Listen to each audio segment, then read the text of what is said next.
Maalab na pagbati Pilipinas. Gaganapin sa Abril ang pinakamalaking balikatan joint military exercises sa pagitan ng Pilipinas at US.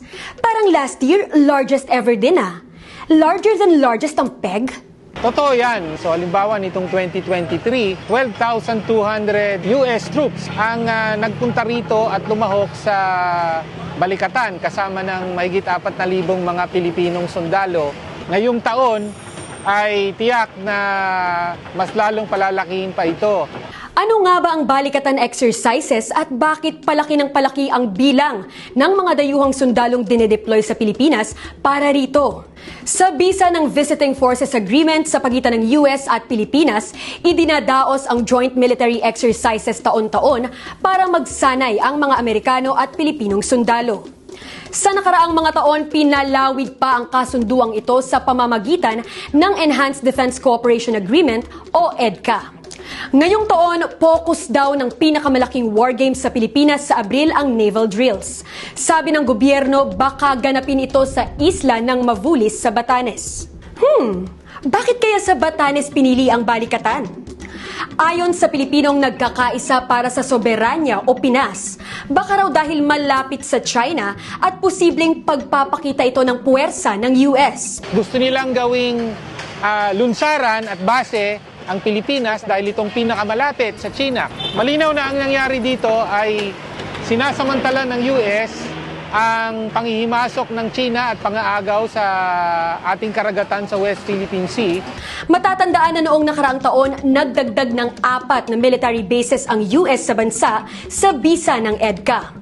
3 sa mga ito ay makikita sa hilagang bahagi ng bansa, kabilang ang Camilo Ocias Naval Base sa Santa Ana at Lalo Airport sa Cagayan at Camp Melchor de la Cruz sa Gamu, Isabela. Nilalagay sa direktang panganib ang mga kababayan natin doon. Malinaw sa China na ang layunin ng US sa mga base na ito ay bilang lunsaran ng atake laban sa China. So natural, tatargetin na at nakatarget na ang mga kababayan natin doon. Ano nga ba ang tingin ng ating mga kababayan na paparami ng paparami ang nagsasanay ng mga dayuhang sundalo sa bansa? Pinakatakot nga ng iba dahil baka bumalik yung dating gawain na dati dyan sa Angeles, di ba? Na bumalik na naman ang base militar, ang Amerika magpapatakbo naman ng ating bansa. Dapat hindi magpatayo ng mga kwan. Dahil delikado sa atin yun. Hindi pwede. Huwag siya magpasulsol, magpasakop sa mga tiga-ibang bansa. Correct!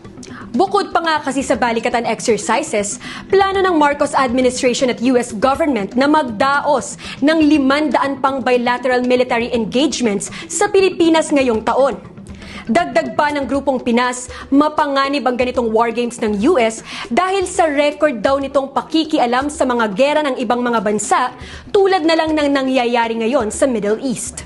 Ito yung mga provocation ng US para magsimula ng isang gera sa rehiyon at ang layunin ng US ay mapanatili ang kanyang poder sa Asia-Pacific region sa pamamagitan nito. Giit ng Pinas, hindi pagiging pro-China o pro-US ang kailangan, kundi pagtataguyod ng independent foreign policy. Dapat i-reject ang role ng US na tinutulak tayo na sumuporta sa kanyang pinaghahandang gera laban sa China. Ang gusto natin, ipagtanggol ang ating karapatan sa West Philippine Sea at kailangan umasa tayo sa sarili nating lakas, no? At hindi magpakaladkad sa US upang ipagtanggol ang sarili nating teritoryo.